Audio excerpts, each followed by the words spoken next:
Bom dia pessoal, tudo bem com vocês? Hoje são 8 de agosto, bom dia para todo mundo, aula de arte, sejam bem-vindos ao canal Educação. Lembrando aqui, né, que a gente teve essa aula, hoje é a continuação, né, sobre os artistas contemporâneos piauienses. Eu dividi essa aula em duas, a gente viu a primeira parte na aula passada e hoje a gente vai dar continuidade, né, a esse processo de conhecimento dos nossos artistas contemporâneos mais contundentes, os mais importantes, aqueles que fizeram a história da arte, parte, né, da arte piauiense. Então vamos lá, vamos dar prosseguimento. Bom, na aula passada a gente viu um bocado de gente interessante e importante. O Nonato Oliveira foi o primeiro que apresentei, né, e a gente percebeu aí como é que se desenvolveu a história dele. E hoje a gente vai começar com esse monstro sagrado da arte piauiense, que é o Afrânio Castelo Branco, um dos maiores artistas do Piauí. Bom, quando a gente fala monstro sagrado, artista importante, essa coisa toda, infelizmente, para a grande maioria do público piauiense, esses nomes são um tanto desconhecidos. Eu marquei muito isso na aula passada, sobre essa questão dos nossos artistas estarem mais reconhecidos num cenário internacional, certo? E a nível nacional do que por aqui mesmo. Mas isso não é ruim, a gente aproveita para fazer essa comunicação, para fazer essa demonstração e levar ao conhecimento através aqui das nossas aulas, né, e do grande alcance que o canal tem sobre os nossos artistas. Então vou começar aqui com o Afrânio, artista de grande destaque e representatividade. Aí ele vai realizar ao lado do artista Píndaro Castelo Branco exposições em países da Europa, patrocinadas pelo Itamaraty. O Itamaraty é como a gente chama o Ministério das Relações Exteriores. Ele tem aqui no Brasil, esse ministério tem esse apelido, não é exatamente um nome oficial, não sei se vocês sabem, mas quando a capital era no Rio de Janeiro,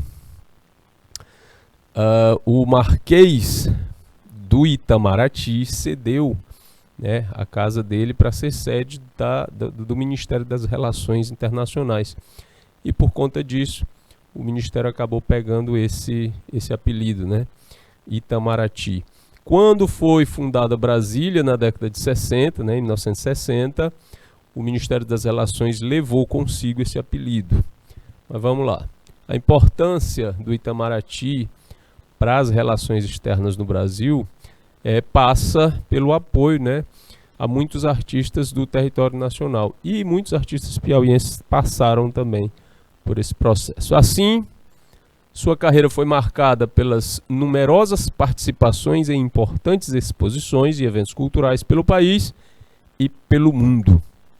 O Afrânio Castelo Branco vai integrar a Coletiva de Arte Brasileira, uma mostra de 27 artistas que percorreu países como Alemanha, Espanha, França, Holanda, entre 1972 e 1973, tipo assim, há uns 50 anos atrás, né? Aqui em Teresina, ele produziu painéis para a reitoria da UFPI, para a sede das Centrais Elétricas do Piauí, hoje conhecida como Equatorial, né? Antigamente era uma empresa estatal, chamada de Cepisa, hoje é a Equatorial Energia. E também para o Palácio da Justiça. Esse trabalho que ele fez para a antiga Cepisa é icônico. E a gente vai já falar dele, certo? Vai já mostrar qual é esse trabalho, onde é que ele está e como é que você faz para acessar. Bom, dando continuidade aqui, o Afrânio esteve na 9ª Bienal de São Paulo com 2 trabalhos. O Anjo do Cachimbo e Enterrado 2 vezes. São os títulos dos trabalhos. Foi um dos maiores pintores expressionistas do Brasil. Nós estamos falando de uma da produção de um artista piauiense que tem, gente, esse reconhecimento. Um dos maiores pintores expressionistas do país. Sua obra, porém, é muito rica em estilos e influências, tendo também a presença do primitivismo em pinturas. O que é o primitivismo? É quando você tem uma representação bem próxima dos artistas naif.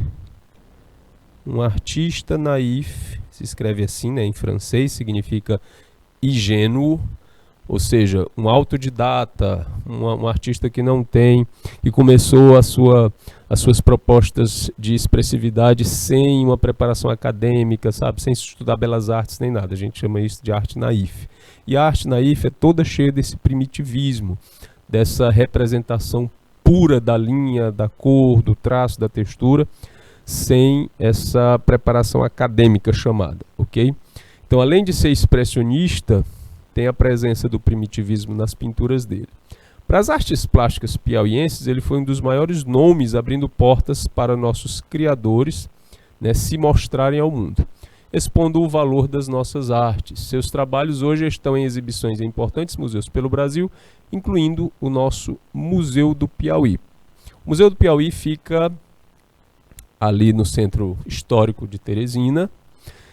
É um prédio que ocupou antes o Palácio do Governo do Piauí. Depois ele foi cartório de registro civil, né? Muitos casamentos aconteceram lá, inclusive dos meus pais, e na década de 60. Depois o prédio foi entregue para ser sede do Museu do Estado. Okay? Ele fica ali meio confuso entre o centro movimentado, paradas de ônibus e o mercado central. E aí o acesso fica meio complicado, mas é uma casa específica para a arte piauiense, para a história da arte piauiense e da cultura. Então é bom visitar. Quem é daqui de Teresina, que tiver a oportunidade de dar uma passadinha lá, das 8 da manhã até mais ou menos às 5 da tarde, o museu está aberto, ok? E lá vocês vão encontrar, além das obras do Castelo Branco, que a gente está falando do Afrânio aqui, dos outros artistas também que eu falei na aula passada, beleza? Bom, a gente se despede do Afrânio em 2017, quando ele falece aos 86 anos de insuficiência renal. Aqui, uma obra dele, né, Cristo açoitado. Muitos artistas pintaram o Cristo crucificado. Aí o Afrânio vai trazer um Cristo açoitado, ou seja, antes, aliás, depois da crucificação, porque aqui tem, né, as marcas do processo de crucificação de Jesus, e aí ele faz um contraponto do antes e do depois, certo? A gente percebe aqui o uso das cores, da textura, uma textura pesada, as cores um pouco mais obscuras. Isso é que estabelece características expressionistas para o trabalho do Afrânio, ok? E assim, em 2017 ele falece, mas em 1998, ainda na UFPI, como professor de gravura, eu tive a oportunidade de ser aluno dele e passei 6 meses sendo orientado junto com meus colegas por esse artista incrível. Aí ele nos deixa em 2017. A obra que ele fez na CEPISA, Centrais Elétricas do Piauí S.A., foi essa que vocês estão vendo aí. Nessas fotos a gente mostra o restauro, porque a obra sofreu durante a época, né, de reforma do prédio para que a Equatorial assumisse, e uma parte dela foi deteriorada, não toda. Ela foi retirada aí para ser restaurada. Esse painel ficou aí durante muitos anos. É uma representação, né, da leitura da lenda do Cabeça de Cuia, e ela ganhou prêmios e reconhecimento Brasil afora.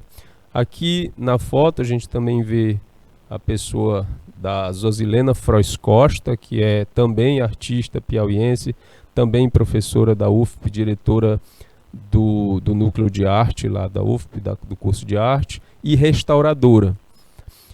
Esse painel ele faz parte da memória afetiva de muitos piauienses, mais ou menos assim com a minha idade, certo? tipo 25 anos. E o que acontece? A Cepisa, olha aqui uma foto antiga, o painel também tinha esse outro aqui do outro lado, que acompanhava, não sei se ainda está lá.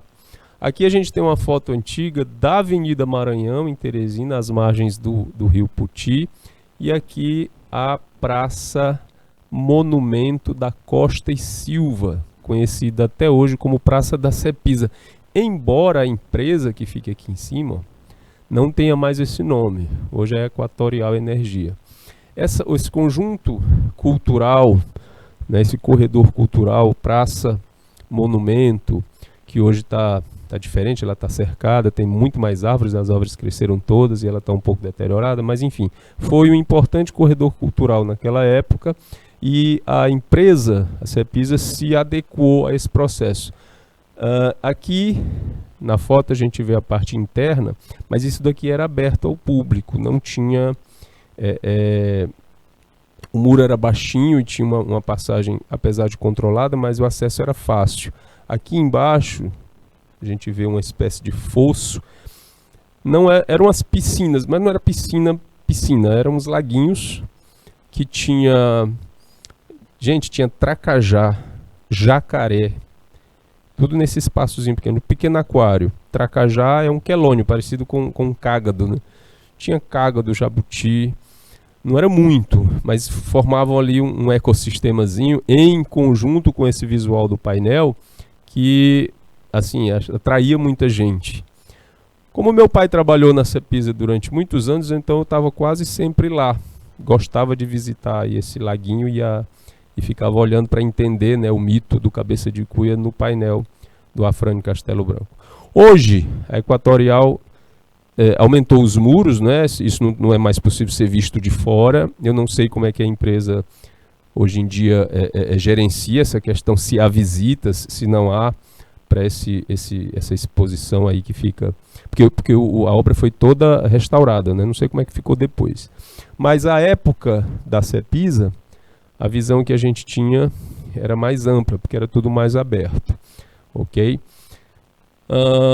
Esse tipo de coisa é importante frisar que se não houver uma preocupação com o andamento, desenvolvimento e manutenção desse tipo de expressividade artística no nosso estado, nas nossas cidades, a gente meio que perde essas referências, né? E as gerações futuras ficam também sem referência por conta disso.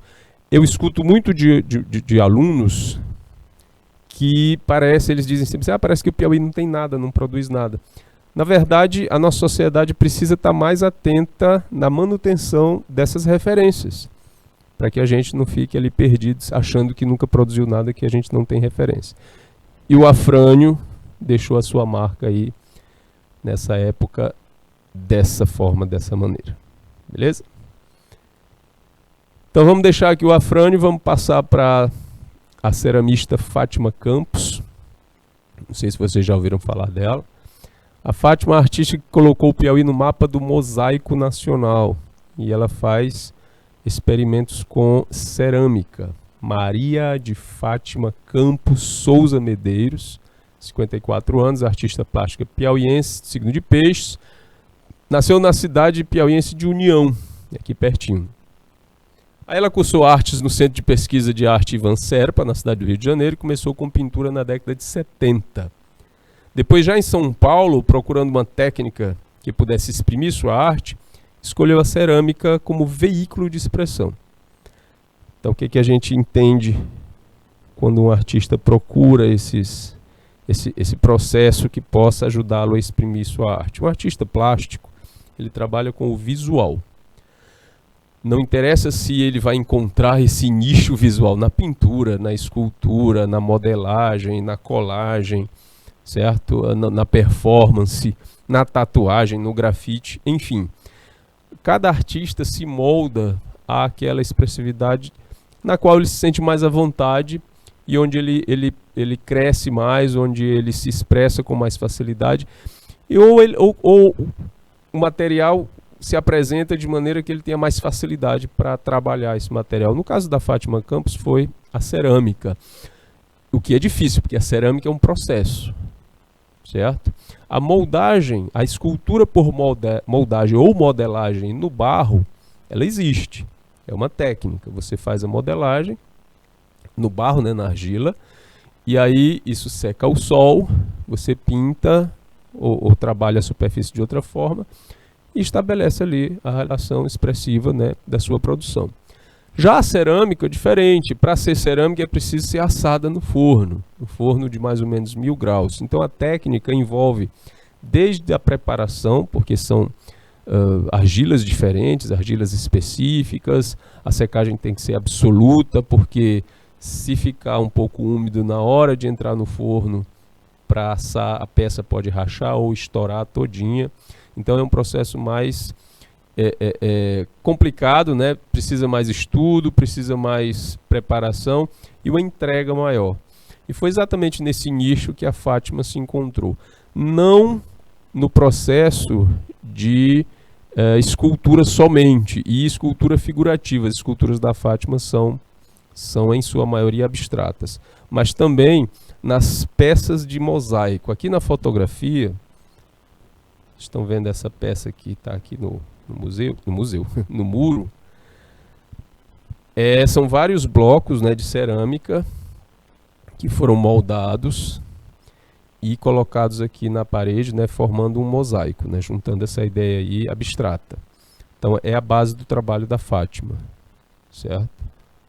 Ela participa de exposições coletivas nacionais em diversos salões de arte no Recife, em Brasília, Goiânia, São Paulo, no Recôncavo Baiano, e de exposição internacional dos Estados Unidos.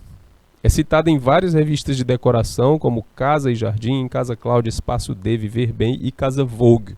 Aqui são importantes meios, certo, de comunicação dentro desse nicho do design e da decoração. Por que que a Fátima Campos vai parar nesse nicho? Porque geralmente as peças de cerâmica, tanto para interior quanto para exterior, mosaico ou trabalhos de esculturas montadas, elas vão acompanhar os projetos de arquitetura, né, para decoração de ambientes externos e internos. E a Fátima é um nome muito requisitado nesse processo. Para quem mora aqui em Teresina, um exemplo do trabalho dela está na fachada, né, na fachada do Metropolitan Hotel. Na entrada a gente tem uma pequena fonte, não sei se a fonte ainda funciona, mas os pilares de cerâmica que foram instalados lá, né, na peça artística, são da Fátima Campos. Na parte lateral do Teatro 4 de Setembro tem outro conjunto também, abstrato, de peças de cerâmicas que são da Fátima Campos. Ela tem peças no Rio de Janeiro, em São Paulo, na Bahia, em Minas Gerais. E essas revistas especializadas em design e arquitetura procuram muito, né, estabelecer contato com a Fátima e com outros artistas nesse campo. Não é fácil fazer peças assim. A Fátima, ela não trabalha somente com peças únicas. Quando eu falo único, é de tamanho único. Um vaso, por exemplo, uma travessa, um vaso decorativo. Ela faz peças separadamente e depois ela junta e vira uma peça bem maior, o que torna bem mais complicado o processo. Aqui exemplos de peças decorativas dela, né, da Fátima. Aqui nesse mosaico colorido, as peças são produzidas. Deixa eu fazer um recorte bem aqui para vocês verem. Essa parte aqui que está separada em vermelho, certo? É um bloco que é modelado, depois assado, certo? E depois junto com todos os outros formando um mosaico. Esse trabalho prevê o cálculo do tamanho exato, principalmente da questão depois que a peça vai para o forno. Porque se ficar diferente os tamanhos, aí não vai encaixar. Então é um trabalho bem complexo, né? que exige um conhecimento bem grande sobre essa coisa da cerâmica em si. Aqui outros ficam em paredes e tetos. A influência visual da Fátima Campos está na fauna, na flora, na geologia e na nossa cultura indígena, certo? A Fátima faz modelos assim já há bastante tempo e é bastante procurada. Um exemplo disso que eu falei, dela pegar peças separadamente, depois que elas vão a forno, ela monta isso numa peça maior, é essa daqui, né? A rendeira. Gente, essa peça está exposta no Museu do Piauí. Ela deve ter mais ou menos uns 2 metros de altura. E assim, como está aqui no texto, a rendeira dá continuidade a um trabalho que estou desenvolvendo, isso é ela falando, né? Partindo da figura da minha avó, do Carmo, na qual me reconheço como mulher e artista, recriando-me, retornando ao ventre, ao chão, ao barro, dando forma a figuras ancestrais de mulheres provedoras, com seus formatos generosos, seus corpos marcados pela batalha da vida. Essa daí é a explicação da Fátima para essa escultura em cerâmica, cerâmica assada. O próprio nome, né, cerâmica, é o nome desse processo, né? Cerâmica. A cerâmica é o processo do assamento da argila em fornos de até 1000 graus, ou um pouco mais que isso. E quando ela vai fazer, ela, como eu expliquei para vocês, né, ela faz pedaços, certo? Partes, depois isso é montado. E é complicado porque muitas vezes a cerâmica precisa ter uma tonalidade de cor que, se você não acompanhar as quantidades certas de pigmento, um pedaço pode sair diferente da cor do outro, fica estranho. Mas como ela tem uma técnica muito aprimorada, ela consegue com que isso seja feito de maneira, certo, bem notável, ok? Aqui tem o rosto da peça, representa todas essas rendeiras, todas essas mulheres rendeiras do Piauí, mas acaba sendo também uma caricatura da avó dela, do Carmo. Se você quiser ver essa peça, ela está lá no Museu do Piauí, nos horários que eu já falei que ele fica aberto. A exposição não tem só essas peças, mas tem outras dela também, e fica ali à disposição das pessoas que quiserem visitar. Fátima Campos tem uma expressividade não só aqui no Piauí, mas também no resto do país e no mundo. Falamos de pintura, painel, depois cerâmica. Vamos falar agora de street art. Eu não sei se vocês já notaram, quem mora aqui em Teresina, né? Se bem que não adianta só a pessoa morar na cidade, porque tem gente que eu conheço que está aqui desde que nasceu. Aí eu falo de uma coisa, não sei, nunca vi, e passa todo dia na frente. Ok? A Avenida Frei Serafim é um bom exemplo. Nós temos da Igreja São Benedito, que fica na Praça da Liberdade, até subindo, né, indo para a Zona Leste, até a ponte Juscelino Kubitschek, a Frei Serafim, ela é marcada por várias estátuas em bronze e monumentos, certo? Que pouca gente conhece, certo? Então, são estátuas comemorativas de personalidades, certo? E também, gente, grafite. Tem muito grafite, principalmente da estação ferroviária para a ponte Juscelino Kubitschek. Embaixo da ponte Juscelino Kubitschek foi criado um espaço cultural, certo? Que também apresenta muitas expressividades em grafite lá. E se destacando nesse meio, a gente tem o trabalho do Washington Gabriel, em grafite, que é esse rapaz que está aqui no slide, né? E aí ele diz o seguinte: a minha vida toda foi dedicada à cultura hip hop. Professor, o que é que o grafite tem a ver com o hip hop?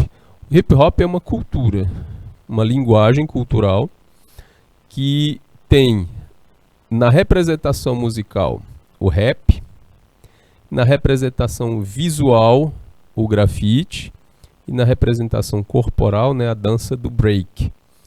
Na questão grafite, aqui no Brasil a gente separa esse nome de outro, né, pichação. Aqui a gente é muito prático.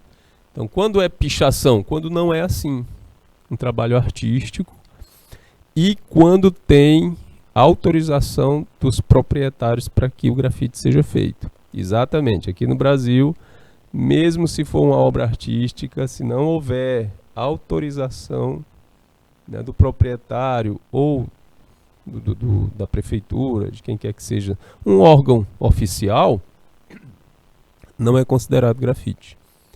Pasmem. Mesmo uma pintura como essa aqui do Gabriel, que tá essa pintura foi feita num vagão abandonado, que depois virou lanchonete, que depois voltou a ser abandonado que avenida é aquela? Me ajuda. Heitor Castelo Branco? Não. Fica lá perto do Alô Brasil. Finalzinho da... Eu sou ruim de direcionamento, não vou saber dizer o nome da avenida, mas enfim. É na Zona Leste, depois da... Gente, continuação... Não sei. Da Avenida Cajuína. Lá... Talvez, perto do shopping. Mas lá, tem esse vagão e ele recebe essa pintura do Washington, ok? E mesmo essa pintura aí, se não tivesse sido, por causa das leis brasileiras de arte de rua, se não tivesse sido autorizado, isso seria chamado de pichação. Que a lei é bastante clara nesse sentido lá da organização do grafite de rua no Brasil. E a gente tem essa definição. Por que você está falando isso, professor? Porque lá fora só existe uma palavra, grafite, para qualquer coisa. Tanto para pintura artística como para pichação, que a gente chama aqui. Nos Estados Unidos, na Europa, eles vão, na Austrália, no Japão, eles vão chamar tudo de grafite. Que vem do italiano, que significa grafar na parede. Certo? Grafar com carvão na parede. Mais ou menos isso. Aqui em Teresina tem muitos grafiteiros bons, com influência do grafite brasileiro, que é reconhecido como um dos melhores do mundo, certo? E o Gabriel se destaca. O Washington Gabriel cresceu na zona norte de Teresina, no bairro Mocambinho. Durante a infância ele conheceu a arte por meio dos desenhos animados exibidos na TV e conta que os programas eram uma febre entre os amigos. Não se contendo em apenas assistir aos desenhos, seus colegas e ele tentavam desenhar os personagens e criavam suas próprias histórias em quadrinhos. Gente, quem nunca mexeu com arte hoje e não começou desse jeito, certo? Então a gente fazia sempre isso. A gente tentava desenhar os personagens que a gente via na TV. No meu caso, He-Man, Thundercats, Homem-Aranha, esse povo todo, a gente tentava fazer. Quando eu era criança era a Turma da Mônica, que eu tentava desenhar igual, né? A turma, o pessoal da Disney, Pato Donald, Pateta, Mickey, esse povo todo. Então a gente se encantava com o processo na TV e tentava fazer, né, no papel. E quando a gente conseguia, né, um destaque na escola, aí a gente ficava, né, cheio de si. Bom, fora isso, o grafiteiro Washington estudou com muitos colegas apaixonados pelos desenhos e naquele ambiente ser desenhista representava ter status. Isso na escola era show. Você conseguisse assim, um destaque por ser tipo, o fulano desenha. Ele desenha matemática, português, química. A gente podia ser bem ruim nessa parte aí, mas quando a gente era reconhecido por um desenho que a gente fazia, era bacana demais. Enfim, aí a professora tomava o desenho e a gente tinha que voltar a estudar. Bom, nesse período, o Washington Gabriel se aproximou dos desenhistas para também aprender a desenhar. Estes, né, reconheceram talento no menino e começaram a dar dicas. A aposta funcionou, pois depois das aulas ele não parou mais. Passou a comprar revistas em quadrinhos para ampliar as imagens dos desenhos. Isso é outra coisa que a gente fazia bastante também. Pegar um exemplo, né, e ampliar a imagem. Eu fazia Turma da Mônica. Eu desenhava muito a Mônica grande assim nos papéis. Fazia uns painéis. E dava para os amigos. Tinha umas amigas, colegas minhas que pediam bastante. Aí quando eu aprendi que podia vender, aí nunca mais ninguém quis. Mas enfim. Aí ele chegou a desenhar com alguns desenhar e chegou a ganhar alguns trocados, né, com as artes. Acontece também. Com essa experiência, o grafiteiro foi se aperfeiçoando até conseguir desenhar retratos. E aqui é onde o bicho pega, porque retrato é difícil. Não é porque desenhar uma pessoa é difícil. Desenhar uma pessoa é bacana, a gente desenha. Agora você desenhar uma pessoa que existe, captar os traços, captar a expressão e aquela pessoa sair, entre aspas, né, parecido com o modelo, aí é complicado, você precisa treinar bastante. Então esse estilo aqui dos retratos só foi se fortalecendo e fazendo parte da identidade artística do Washington Gabriel. E pelo que a gente vê pelo nome dele, ele é da década de 80, 90 mesmo, porque Washington era um nome muito comum naquele tempo. Tá aí exemplos do trabalho dele, né, do Washington. Gente, o grafite, para ele ser considerado essa arte, porque assim, tem a pintura mural, certo? Tem a arte muralista, tem o mosaico, tem o afresco e tem o grafite. Todos têm a base, né, o muro, a parede, um painel grande como base. O que diferencia? No caso do mosaico, né, são as peças que são montadas na parede.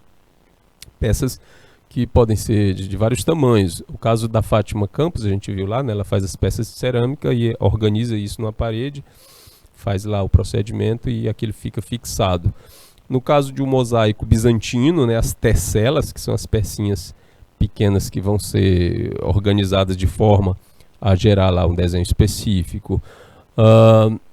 O afresco é uma pintura numa parede onde o reboco ainda está para secar, ainda está secando, ele está fresco ainda. Aí isso vai ser destaque para renascentistas como Leonardo da Vinci e o Michelangelo. A gente tem nessa proposta de afresco aqui o trabalho do Nonato Oliveira, que foi dito lá na primeira aula, na aula passada. E o grafite? O grafite vai lançar a tinta spray ou não, né? O grafite pode ser feito também com um pincel e rolinho, certo, de tinta, mas o característico mesmo é o spray. Diretamente na parede, diretamente na superfície, pode ser ela metálica, de alvenaria, do que for. Pode ser até, dependendo das proporções, né, uma tela dessas tradicionais. Mas o que caracteriza ainda mais o grafite como grafite é esse quê fauvista que ele tem. Lembra do fauvismo? A gente falou de arte moderna. No fauvismo as cores elas são gritantes e os destaques, né, os contrastes também são muito altos. Então, para o grafite se estabelecer com esse nome, com essa característica, ele precisa que as cores sejam também de destaque, fazendo contrastes grandes dessas cores. As cores neon são bastante utilizadas, a gente vê aqui desse lado, certo? E o traço, o tipo de desenho vai estabelecer também o nível daquele grafiteiro, ou a característica com que aquele grafiteiro trabalha. Como o grafite é uma arte de rua, a gente tem uma noção meio errada de que os grafiteiros são adolescentes que não têm o que fazer e aí vão pintar as paredes da cidade. Na verdade, a grande massa dos grafiteiros profissionais, eles já passaram dos 30 anos facinho, certo? Por quê? Porque os adolescentes eles ainda estão no processo de assimilar a técnica, certo? Eles começam na escola, grafitando o caderno, depois grafita a cadeira da escola. Não pode, mas acontece. Grafita ali a parede do lado onde ele senta, depois vai grafitar outras coisas. Aí se lançam na proposta de pichação, porque eles vão fazer isso fora sem autorização dos proprietários. E aí é grafiteiro, não é ainda. O grafite é um trabalho profissional, um trabalho de contrato, inclusive. Quando a gente pega, por exemplo, essa proposta aqui, que já foi mostrada, né, do vagão, ou até mesmo essa aqui, onde o Washington está trabalhando, há um contrato. O grafiteiro, como artista, é chamado para criar, né, uma arte naquele espaço. As prefeituras e mesmo as empresas privadas já entenderam uma coisa. Em espaços urbanos muito conturbados, que é o caso de grandes capitais, ou até mesmo a capital de médio porte, como Teresina, para você se livrar da pichação, daquilo que é poluição visual, você tem que apelar para o grafite. Porque existe uma pequena regra entre grafiteiros em que você não pode pichar em cima do trabalho de outro. Então, o que acontece? O Instituto Federal de Educação Tecnológica, o IFP, passou anos pintando o muro externo e ele sendo pichado, pintando e ele sendo pichado. Até que ele colocou um bocado de aluno para fazer uns grafites no muro. O muro está lá até hoje grafitado, sem ser atacado de novo por pichação.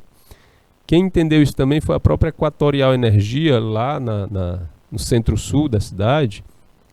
Ela colocou também, mas aí ela chamou um profissional, né, com um projeto específico para a Equatorial. E o muro externo de toda a área da empresa foi grafitado. Isso impede que o mal intencionado pichador chegue lá, né, e faça a sua poluição visual. Outras empresas, instituições e até escolas, certo? Por que eu disse até escolas? Porque na escola ainda é, por incrível que pareça, um espaço onde o grafite ainda é muito marginalizado. Mas algumas escolas entendem esse processo e colocam como atividade mesmo do professor de arte, na sala de aula, uma proposta, um projeto de grafite em paredes internas ou mesmo no muro externo da escola. Isso acontece mais facilmente em escolas públicas, do que em escolas privadas. Eu trabalhei em algumas escolas privadas e é realmente complicado a gente conseguir com que a escola estabeleça um projeto para grafite principalmente do lado de fora da escola, por uma série de situações, ok? As escolas de Teresina, as mais tradicionais, ainda brigam com isso. Vou dar um exemplo.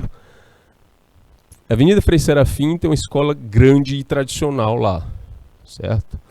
E todo ano a fachada da escola é pichada da parte de fora. Muitas vezes eles até se aventuram na parte de dentro também. Mas a escola volta a pintar com a mesma cor, que é um verde musgo claro, o muro da escola. Pinta, o grafiteiro vai lá e picha. O grafiteiro não, o pichador, né? Vai lá e picha. Ele pinta de novo, a escola vai lá e picha. Se eles colocassem um grafite, teria resolvido. Mas aí entra em conflito com o tradicionalismo da escola. Claro, é uma política que ela adota. E eles vão pintar o muro até enquanto tiver tinta nesse mundo. Aí eu lembro de uma piada interessante Eu digo interessante porque é uma coisa que caracteriza o grafite brasileiro, essa teimosia do pichador. Ok?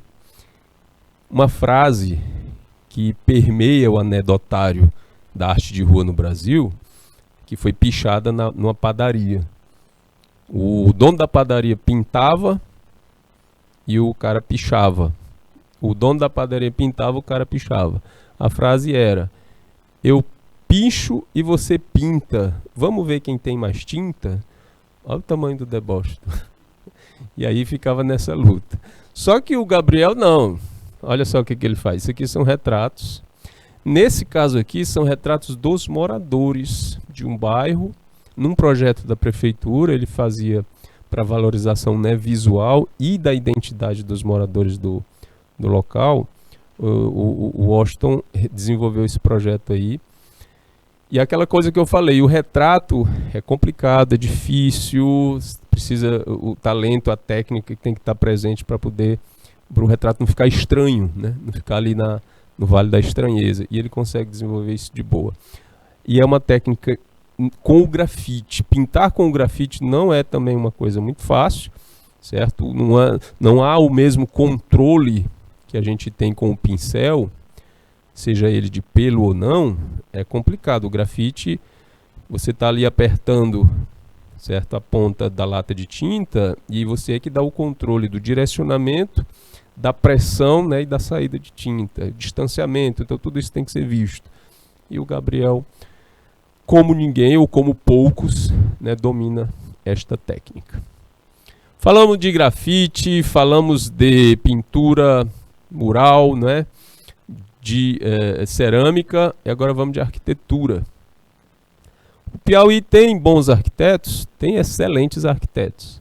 Agora, arquiteto autodidata, com expressividade nacional e internacional, se destaca o Gerson Castelo Branco.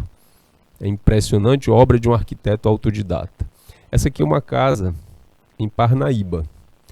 Nas décadas de 90, essas casas eram muito referência, ainda são, mas elas ocupavam, né, grande espaço de destaque. Hoje está muito maior aquela região dali, Parnaíba, Luiz Correia, tem muito mais coisa, mas essas casas se destacaram a nível nacional. E aí ele diz o seguinte, o Gerson, né? Nós arquitetos, sempre tão formais, chamamos de intencional o que na realidade é apenas uma forma conhecida de construir. A arquitetura de Gerson Castelo Branco, não. Ela é original e fica bem em qualquer lugar do planeta. Olha a certeza, que a pessoa para abrir a boca para falar um negócio desse aqui, em qualquer lugar do planeta, é porque conhece do riscado. Sem perder sua essência, que revela um Brasil puro, intocado e por isso mesmo sem cópias, único. Eu falei que aqui era a voz dele, mas não, quem está falando isso é a Olga Creel, né? Arquiteta e jornalista. Por que o trabalho do Gerson é original? Gente, aqui nessa estrutura, vocês estão vendo aqui, a casa de praia, a madeira é toda de palmeira de carnaúba. Toda essa parte que vocês estão vendo aqui, geométrica, né? Junto com a estrutura do telhado, tudo é carnaúba. E aqui entre as estruturas de carnaúba, ele coloca pedra de picos, que são placas de pedra pesadíssimas. A carnaúba também não é uma madeira leve, mas mesmo assim ele consegue um conjunto que visualmente nos parece leve. E aí onde se destaca, certo? A genialidade, o saber usar o material local, que na arquitetura referencial, isso é moderna, né, contemporânea, isso é um ponto que conta bastante, né? Como o arquiteto usa os materiais locais para construir, certo? Para que a peça se caracterize mesmo como um exemplar da arquitetura local daquela região.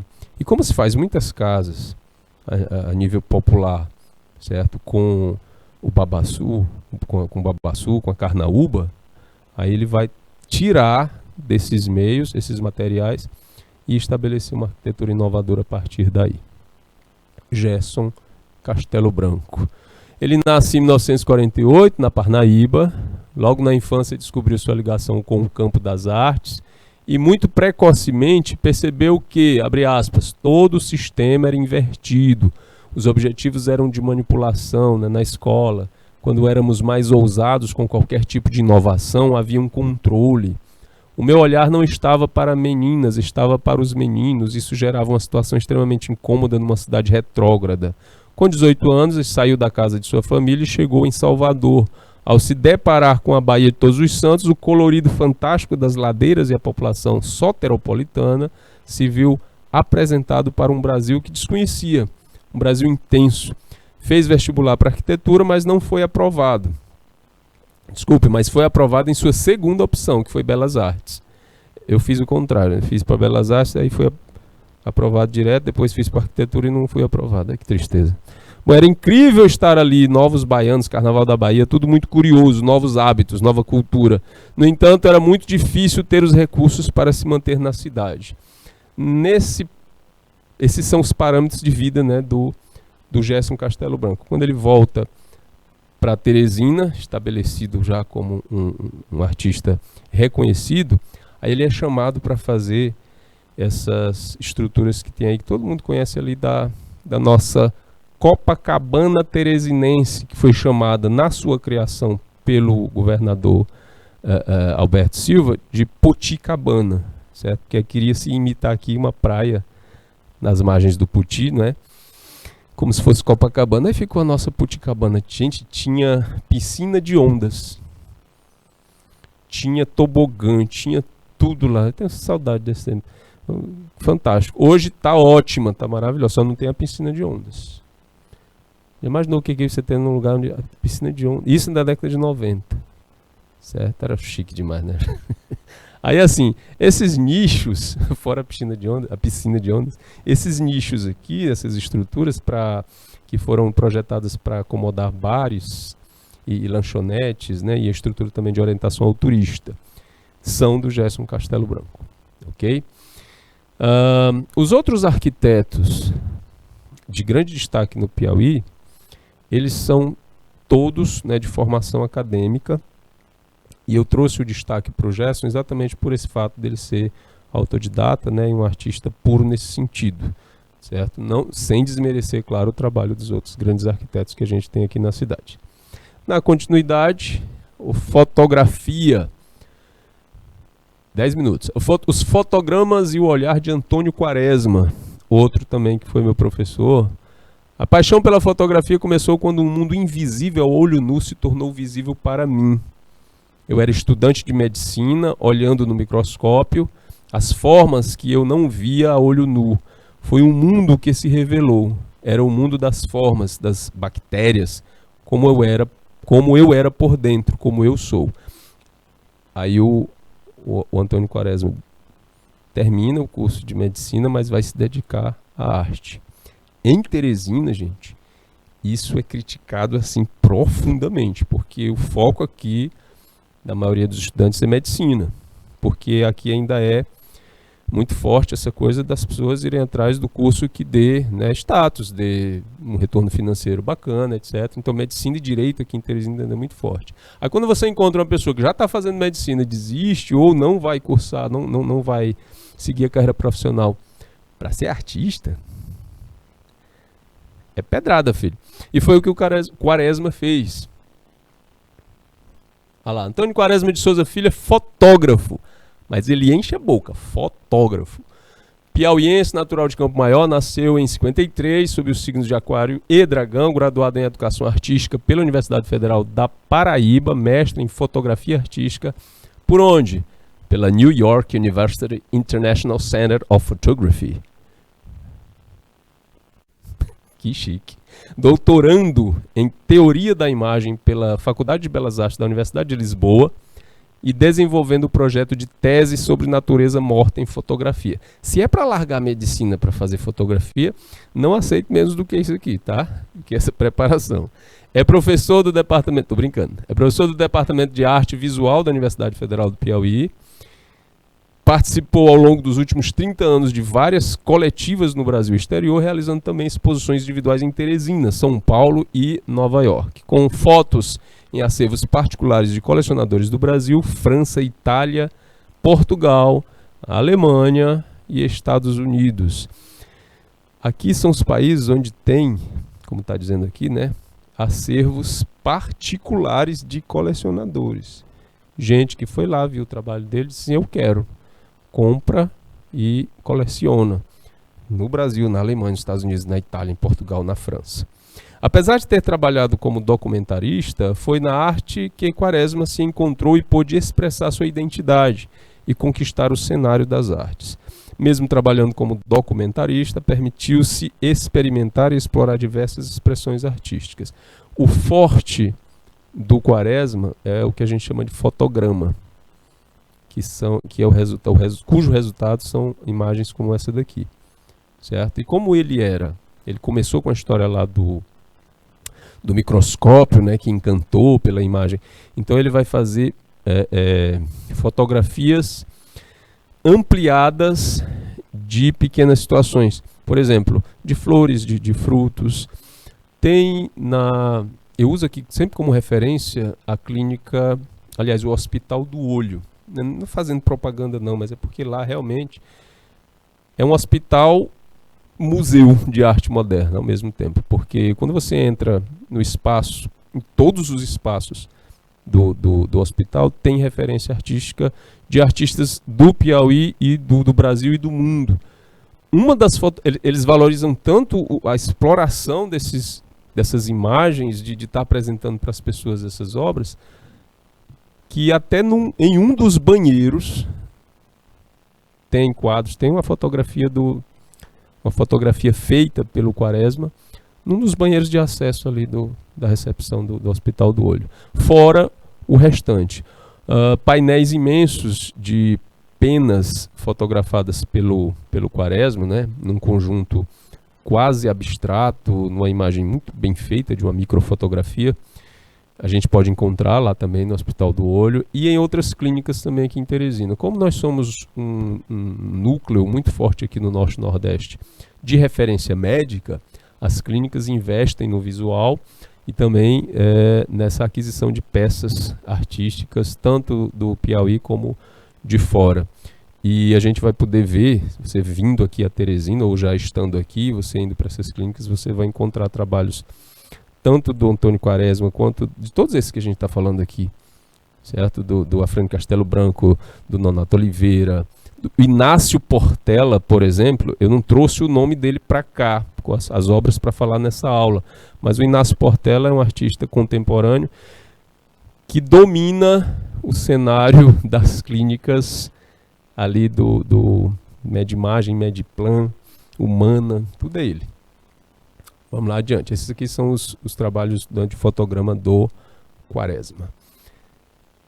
Aí, fora da questão visual, a gente traz para o teatro e expressividade cultural étnica o grupo Afoxá, negritude piauiense e afroancestralidade na dança. E aí a gente vai ver a figura, através do grupo Afoxá, a figura da artista e ativista Artenilde Silva. Aqui ela está junto com Elielson Pacheco num espetáculo de dança elaborado por eles. E aqui a gente vê o seguinte: dramaturgia, palavras, danças, ruídos, luzes, videodança, vídeo com dança e corpos ancestrais na convivência e coexistência de mundos plurais. O Mundo que Morreu em 2019 é um espetáculo de dança em cocriação do grupo Afoxá, Artenilde Silva e Elielson Pacheco, e traz um turbilhão de sensações e recursos interativos, como é próprio da circularidade afro. Elielson Pacheco é um nome importante do cenário da dança contemporânea no Piauí. E junto com o grupo Afoxá, na pessoa da Artenilde Silva, eles desenvolvem esse espetáculo chamado O Mundo que Morreu em 2019. Por conta, né, da questão aí da pandemia, eles fazem essa proposta de leitura, que é uma performance. Até a performance é um convite a sentir, pensar e agir o mundo pandêmico. Mas também, em certa altura, exige a quem está na plateia a parir novos recomeços. Se de um lado a dança traz dor da morte, a choradeira das carpideiras enlaçadas no cantar, a despedida de outro traz o recomeço. É paradoxal, mas na morte aqui é também recomeço. Aí Artenilde diz: a cultura banto tem muito respeito pela morte, pois acredita que somos alimentados pelos mortos e não pelos vivos. Quem nos ensina?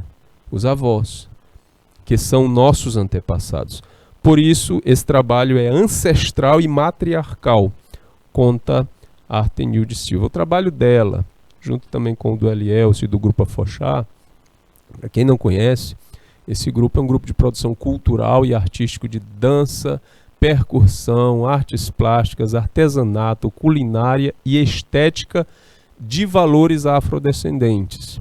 Aqui uma apresentação do grupo: Artenilde Silva, Elielson Pacheco, outros componentes. Aqui o professor de dança afro, o Júnior, né, Francisco Júnior, que são o Júnior com a Artenilde, salvo engano, são os dois únicos professores, tanto formados nessa área de dança afro, né, no Piauí. Se tem duas capacidades preparadas para orientação, inclusive eles têm um curso de dança afro na escola Leni Argento, a Escola de Dança do Estado. No Piauí não tem outras criaturas formadas para esse processo. O professor Francisco Elismar da Silva Júnior e Artenilde Silva. Todos dois pertencentes, né, formadores do Grupo Afoxá. Falando nesse curso, a Escola Leni Argento, que funciona ali no artesanato, no centro artesanato, certo? Tem como característica principal o balé clássico, porque a professora Leni, ela ensinava balé na casa dela. Depois que a escola foi reconhecida pelo Estado, foi abraçada pelo Estado, a escola funciona também a partir de outras formas, né, de dança. E a dança afro estabelecida na Escola Leni Argento, que já tem 35 anos de existência, certo? E forma a primeira turma de dança afro, que não se pode negar, é mérito do Grupo Afoxá nesse esforço que defendia esse tipo de dança, essa característica de dança, já que nosso povo é formado, né, por multifacetas étnicas. Nós somos daqui, indígenas, nós viemos de longe, trazidos à força, africanos, e nós somos os colonizadores também, nós somos europeus. Então está tudo misturado, tudo junto aqui na nossa terra, e a gente não pode reconhecer, estabelecer apenas vínculo com uma parte só, certo? Bom, essa foi a nossa aula demonstrativa sobre as artes piauienses, os artistas contemporâneos piauienses. A gente fecha esse ciclo com essa aula hoje. Na sexta-feira a gente começa com outro assunto. Muito obrigado pela participação de vocês, um grande abraço e até a próxima. Tchau!